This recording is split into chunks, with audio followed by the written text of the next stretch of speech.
Once, in a small workshop, a piece of metal and a piece of gold were placed into the fire. Both were heated. Both were struck by the same hammer. The fire grew hotter. The hammer rose and fell again and again. Neither was spared.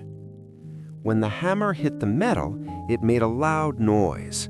The metal cried out, "Why does it hurt so much? This is unbearable." When the hammer hit the gold, it made no sound. It stayed quiet and allowed the shaping to continue.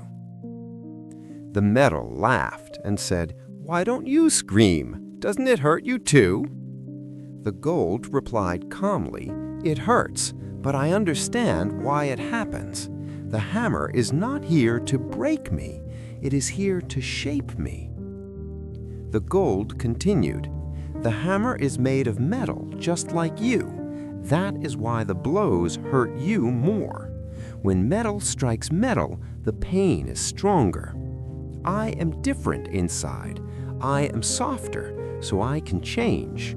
I do not fight the hammer. I let it shape me. The blows hurt me too, but I allow them to make me better." The metal resisted every strike. The more it resisted, the louder it became. Small cracks began to appear. The gold endured. With every strike, it became more refined. In the end, the difference was clear. The metal stayed noisy and cracked. The gold became something precious.